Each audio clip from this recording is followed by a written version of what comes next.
Hi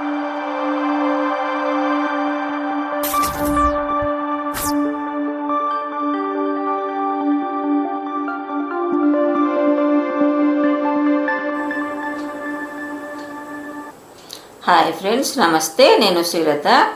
ఈ కాలంలో మనము ఏ రిపేరింగ్ అయినా వాటిని సర్వీసింగ్ చేయించిన డబ్బులతో కూడుకున్న పని కదండి. అయితే అంత డబ్బులు తీసుకున్నా కూడా ఎవరు నిజాయితీగా చేయట్లేదండి. అంటే ఇప్పుడు 2006 నుంచి మా ఇంట్లో ఏసీలు అనేది ఉన్నాయండి. అంటే దాదాపు 20 ఏళ్ళ నుంచి మా ఇంట్లో ఏసీ అనేది మేము వాడుతున్నాము. ప్రతి ఇయరు మేము సమ్మర్ స్టార్టింగ్లోనే చేయించేదాన్ని. కాకపోతే ఈ సంవత్సరమే కొంచెం లేట్ అయిపోయింది. అంటే కొంచెం పిల్లలు వస్తున్నారు అంటున్నావు, తొందరగా అన్నీ చేయించి పెడతా, పర్లేదులే నడుస్తుంది కదా నడిపిస్తున్నా.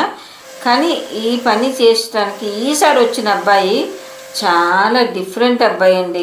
అసలు ఆయన దగ్గర ప్రతి వర్క్కి ఒక పరికరం ఉంది. ఆ పరికరంతో డీప్ క్లీనింగ్ అండి. అసలు మా కంప్రెషన్లో అయితే ఒక్కొక్కటి చాలా సౌండ్స్ వస్తున్నాయి. నేను లాస్ట్ ఇయర్ చేసిన అబ్బాయిలకు కూడా చెప్పిన, అవి సౌండ్స్ వస్తున్నాయి నాన్న, వాటిని కాస్త సౌండ్ రాకుండా చేయండి అంటే సరే అన్నారు. ఏదో చేసిండ్రు, డబ్బులు తీసుకున్నారు, వెళ్ళిపోయిండ్రు.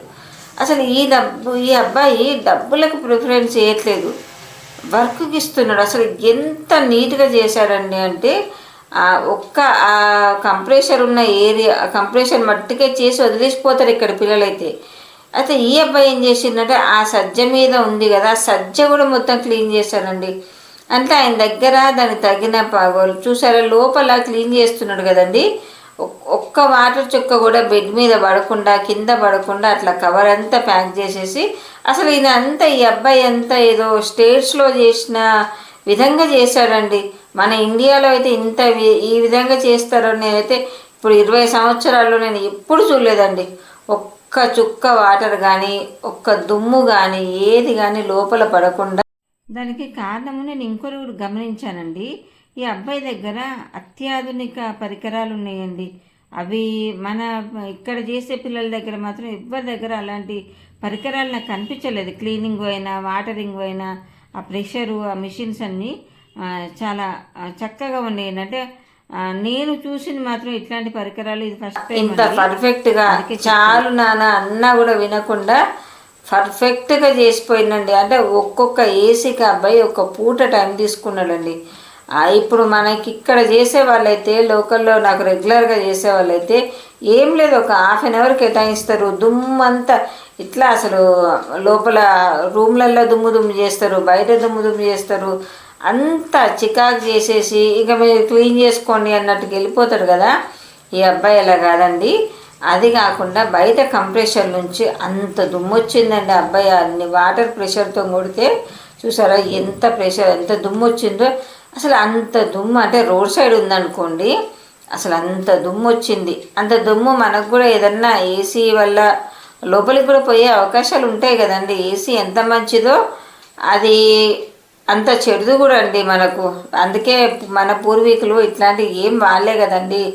ఇవి వాడుతున్నప్పటించే మనకు రకరకాల జబ్బులు కూడా వస్తున్నాయి. చూసారా, కంప్రెషర్లలో అంతంత దుమ్ము ఉంటుందని నేనైతే 20 ఏళ్ళలో కళ్ళతోని ఫస్ట్ టైం చూస్తున్నానండి. అసలు చాలా అంటే చాలా పర్ఫెక్ట్గా, నీట్గా, ఎక్కడ ఇంత లోపలైతే ఇంత ఒక్క చుక్క మురికి కానీ వాటర్ కానీ లేకుండా నీట్గా చేసేసి పెట్టి వెళ్ళిపోయాడండి అబ్బాయి అయితే. బయట పడింది ఓకే, బయట పడితే ఏం లేదండి, పైప్తో మనం కొట్టేసుకుంటాం, దుమ్ము వెళ్ళిపోతుంది. లోపల పడితే అసలు ఎంత చికాకండి, ఒక పూటంతా పట్టేది ఏసీ సర్వీసింగ్ చేసినప్పుడు నాకైతే. ఈసారి అయితే అంత లేకుండా తీసుకున్న డబ్బులకు జెన్యూన్ కాదు 100% జెన్యూన్గా చేసి వెళ్ళాడండి అబ్బాయి అయితే. చాలా హ్యాపీ అనిపించిందండి. ఎవరైనా డబ్బులు తీసుకున్నందుకు ఇలా మనకు సాటిస్ఫైగా చేస్తే హ్యాపీగా ఇంకో 100 ఎక్కువ అనిపిస్తుందండి. అలా చేశాడండి అబ్బాయి. ఓకే అండి, బాయ్.